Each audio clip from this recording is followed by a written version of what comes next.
रोज रतिया में हो, रोज रतिया में उड़ेला डोरोनवा, बहुत डरिया लागे योगी जी। रोज रतिया में हो, रोज रतिया में उड़ेला डोरोनवा, बहुत डरिया लागे योगी जी। हो योगी मोदी सरकार सब भइल हैं बेकार, योगी मोदी सरकार भइल बाटे सब बेकार। कहवा सोई गए हो, कहवा सोई गए पुलिस दरोगवा, पकड़ी नाही पावे योगी जी। कहवा सोई गए पुलिस दरोगवा, पकड़ी नाही पावे योगी जी। हो रोज रतिया में हो, रोज रतिया में उड़ेला डोरोनवा, बहुत डरिया लागे योगी जी। हो तोहरे ऊपरा मोदी जी, तोहरे ऊपरा योगी जी, तोहरे ऊपरा मोदी जी, तोहरे ऊपरा योगी जी। पूरे जनता के हो, पूरे जनता के हो, पूरे जनता कर रहला भरोसावा, पकड़ी लई है चोर योगी जी। पूरे जनता कर रहला भरोसावा, पकड़ी लई है चोर योगी जी।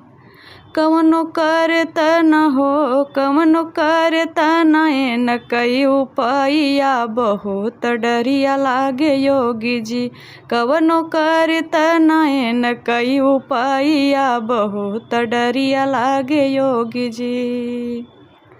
हो रोज रतिया की हो, रोज रतिया की हो, रोज रतिया में उड़ेला डोरोनवा, बहुत डरिया लागे योगी जी। हो रात दिन आवे चोर, रात दिन आवे चोर, हो रात दिन कूदे चोर। गाँव गाँव मचा शोर, गाँव गाँव मचा शोर। हो कितने लोगवन कहो, कितने लोगवन कलाइली है जानवा, बहुत डरिया लागे योगी जी। हो कितने लोगवन कलाइली है जानवा, बहुत डरिया लागे योगी जी। कितने लोगवन कलाइली है परानवा, बहुत डरिया लागे योगी जी। हो रोज रतिया में हो, रोज रतिया में उड़ेला डोरोनवा, बहुत डरिया लागे योगी जी। रोज रतिया में उड़ेला डोरोनवा, बहुत डरिया लागे योगी जी। हो सारे लोग वे परेशान, निदिया होई गए हराम, सारे लोग परेशान, निदिया होई गए हराम। कहाँ से आई गए हो, कहाँ से आई गए ऐसन दुश्मनवा, बहुत डरिया लागे योगी जी। कहाँ से आई गईले ऐसन दुश्मनवा, बहुत डरिया लागे योगी जी। हो सारी रात होत बाटे पहरेदारिया, बहुत डरिया लागे योगी जी।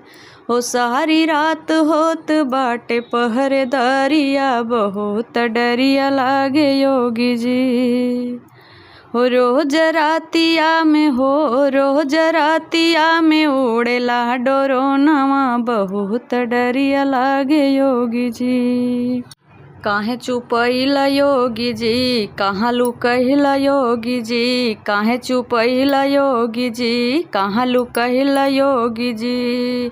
हो सारे लोगवन कहो, सारे जनता के जिंदगी के कमाइया, ले जात बाटे चोर योगी जी। हो सारे जनता के जीवन कई कमाइया, लूटत बाटे चोर योगी जी। हो रोज रतिया की हो, रोज रतिया में हो, रोज रतिया में उड़ेला डोरोनवा, बहुत डरिया लागे योगी जी।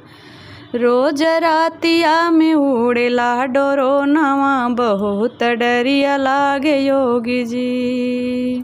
आजकल हर ज़िले के गांव और कस्बे में ये ड्रोन चोर का एक दहशत का माहौल बन गया है लोगों में, और रात दिन उनके अंदर डर पैदा हो गई है। और रात भर हर गांव कस्बे में लोग रात दिन जाकर पहरा दे रहे हैं। फिर भी देखने में आ रहा है कि कैसे टेक्निकल चोर हैं कि इसके बावजूद भी चोरी कर ही ले रहे हैं। इसी पर आधारित ये हमारा गीत है। तो आप सभी को कैसा लगा प्लीज़ कमेंट करके ज़रूर बताइएगा और हमारा सपोर्ट कीजिएगा। धन्यवाद।